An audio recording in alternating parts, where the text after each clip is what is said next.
What up, what up? Welcome back to the channel. I'm Mo.J and we are locked in. I got a question for you. What's on your TV? Now, this is episode 2 of On My Block.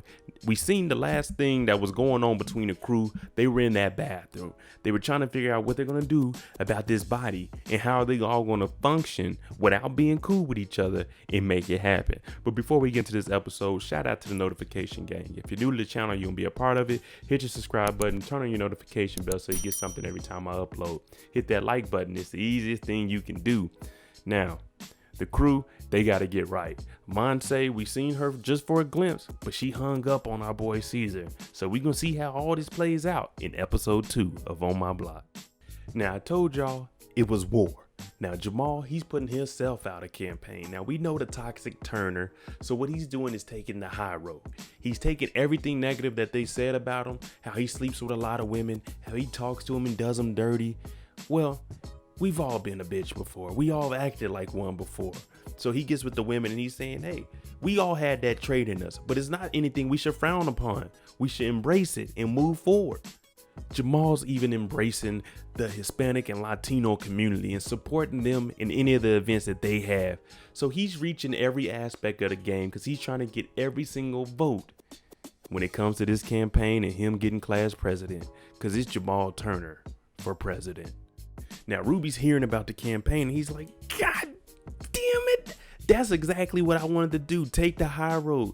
Do politics. I didn't want to do all this sexy stuff that Jasmine has me doing. I'm not a puppet. I'm a real boy. And Jasmine's sitting there. She's kind of hurt. Like, man, I'm doing all this for you.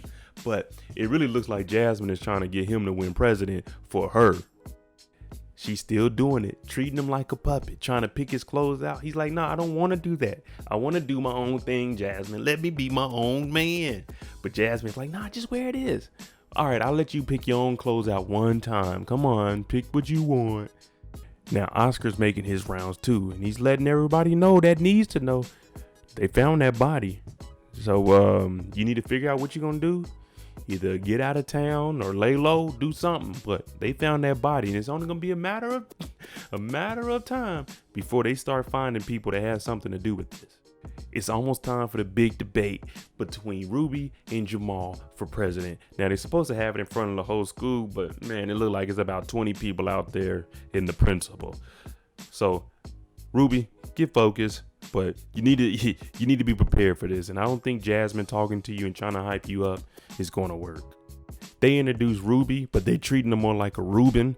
And then Jamal comes out, got the football team. He got a banner. Everybody in the crowd getting hyped like, yeah, Jamal, Toxic Turner. Yeah, Toxic Turner. Even the principal like, yeah, this is a nice little rollout you got here.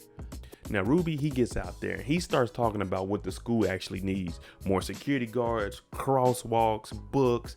Jamal, on the other hand, he's like, nah, we ain't trying to do all that. We trying to have fun. We trying to enjoy the school, have better football games, all, you know what I'm saying, everything that a high school student would want. And they start cracking jokes on Ruby, but Ruby is here to be the real president. Jamal, he just figures, look, if I'm a win in a landslide. Anything to beat Ruby.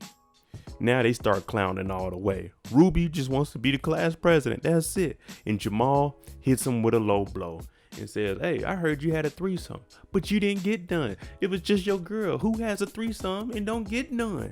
So now Ruby's like, who the hell told anybody about a threesome? Jasmine trying to convince our boy Ruby, hey man, you rock bottom. We gotta go even lower. If he's gonna go that low in politics, we gotta go that low. Now she's feeding him all kinds of candy and stuff, talking about you at rock bottom. There's nothing else we can do. And Ruby's kind of thinking, you might be right, because you could tell he's losing. Everybody out there was cheering for Jamal. No one even cared that Ruby was there. Now Jamal, on the other hand, we know he got a lot of women. But he's trying to change his ways. He's trying to actually know these women. When they show him here, he getting a hand job in the car. I'm like, damn, Jamal, he didn't really grew up in front of us. He gets the girl's name mixed up, but he's trying to tell her, look, we don't need to be doing all this. I want to get to know you. You know what I'm saying? Know what you like. But she ain't trying to hear all that. So this whole Jamal is toxic Turner, it's not him. We see right here, this woman is taking advantage of the young man. He trying to run for president and she trying to get in his draws. Now, I told y'all about friends. Jamal was headed to Ruby's house to apologize to him. Now, Ruby's here with Jasmine. We know Jasmine, she's kind of too controlling over our boy Ruby. So when Jamal gets there, he's like, man, can I talk to Ruby? When are me and Ruby gonna have a one-on-one? But Jasmine, she keeps getting in the way. She talking about, what you want? Get out of here. We gonna win that campaign. You can't do nothing. You may have the popularity, but we gonna get things done. We gonna do things the right way. And he's just like, man, I really wanted to come and talk to my old friend, because with guys, it's a little bit different than females. With us, we may have a falling out with our boys, but all it really does is just take us pulling up, might play the game, drink something, we good, you know what I'm saying? After that, and all that stuff we were doing, that was some bull. It's stupid, it's behind us. But Jamal leaves because he didn't get a chance to talk to Ruby. And we see Ruby go off on Jasmine because he wanted to actually talk to Jamal. That's his friend. And he's telling her, stop talking for me. Now, we seen the parents, Ruby's parents, tell him maybe they should have a little bit of time apart. Not break up, but just some time apart. Because look, she has a damn Ruby shirt on. She's too possessive and too controlling of our boy Ruby. Back at Oscar's house, he's in the house with his old lady. She's pregnant. They having a good old time trying to figure things out before they move to Portland. But you start hearing some loud banging and stuff, and you know where they live at. You thinking that banging is shooting. So he talking about get down, get down. But they get down right in front of the window. You supposed to get by the couch or behind something, because if them bullets start flying, they gonna go through that wall depending on what they are. And that wall ain't gonna protect nobody unless it's brick on the outside. Turns out it's Caesar and the crew. They tearing up Oscar's car. I'm talking about windshield done, all dented up. And Caesar tell him this isn't a threat, but you need to get out of here. Don't talk to nobody. Pack your stuff and get out of the city. If you gonna go to Portland, go do that, but don't come around here no more. And Oscar's trying to tell him, bruh, this isn't you. You don't need to be doing all this stuff. Jamal, on the other hand, he's having a party, you know, because Ruby withdrew herself from the election, the campaign, and Jamal's like, I'm gonna throw a party to celebrate winning. But he extends an invite to Ruby to come over and, you know, just celebrate, because that friendship is still there. The olive branches lent out like, hey, if you still want to pull up, go ahead. Now, there's this random dude talking to him. He's on the football team. Looks like his name is Fuller. He's like, yeah, I'm your best friend. But Jamal starts thinking about everything that his actual best friend did. He was like, do you know my middle name? The dude's like, nah, that's a trick question. You ain't got no middle name. He asked him, would you take a bullet? Because if you remember, first season, our boy Ruby, he did take that bullet for everybody. I was like, damn, he's a bold one, but he did that. So Jamal is really thinking it through, like, man, this ain't it. I want my old friend back. I would have been in the back party and they got free liquor. Okay, yeah, we pulling up. Ruby shows up to the party. Jamal leaves the party because he's like, I want to go talk to Ruby. He didn't know that Ruby was going to show up. So when Ruby gets here, he's looking for Jamal, but he just left. So he goes in the house. He's looking around for him. He doesn't see him. He runs into Jamal's dad, Dwayne. Now, Dwayne, he's always been a cool dude. He likes Ruby. And he's telling Ruby, you know, I like you better than the guys he's been hanging out with, because they calling me bro, man. Like, when am I going to get a drink and stuff? So he's like, at least Ruby was respectable. Now, Ruby does tell him about his son. Like, man, your son is a real jerk. He's a real asshole. And Dwayne, he could respect that, because, you know, like I said earlier, kids, they're going to have their little, you know, saying their little disputes, but they're going to get past it. Jamal shows up to the house and Abuela's in there, and he comes in and he's talking to her. Now, he's like, I want to apologize. These two, they were very close. You remember when they were on a little treasure hunt, she was helping Jamal out. He was doing it solo, but she was helping him out. So he's like, I want to apologize because I haven't talked to my best friend. That's not how you treat him. Now, this whole time, she's thinking he's talking about her, but he's like, oh, no, my bad. I'm talking about Ruby. So she gets kind of upset about that. Like, hey, you haven't came and seen me either. So these two, they get to arguing about their friendship. And he's like, it's not like you've been calling me and hitting me up. And she makes a valid point.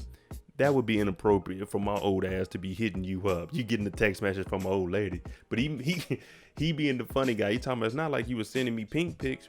Pretty much naked pictures of her genitalia sent to him. She like, I know what that is. I invented it. I'm like, okay, I see you. Now, we can't forget about Monse. So he's trying to explain why the whole crew kind of fell apart. Now, he was on his phone and he overheard a phone conversation of Monse talking about somebody so desperate, they don't have any friends, they're annoying, stuff like that. So for him, he's assuming this is coming from Monse, and that's the reason Jamal stopped talking to Monse. He never asked her what was that conversation about. He just heard it on the phone and was like, yep, that's it. Not friends with her anymore. Ruby comes out the house. He didn't get to see Jamal, but he did talk to his dad. But guess who's here? Jasmine. And he told Jasmine straight up, I wanted to roll by myself tonight. And her being controlling and possessive, she's like, you look cold. She takes off her jacket and puts it on him. Ruby's a little guy. She's treating him like the like the woman in the relationship. And he's like, I can't deal with this. I wanted to come by myself. You're doing too much. What we got right now between me and you, this just ain't gonna work. So she's like, oh, Ruby, don't act like that. Oscar knows how the streets go. And when you get told you gotta leave, you gotta leave. Even if it is your little brother telling you, he has to back another crew behind him. So he comes to the house and he's telling this old lady like, hey, I gotta make moves, man. I got told, I got my warning. You don't want to stick around when that happens.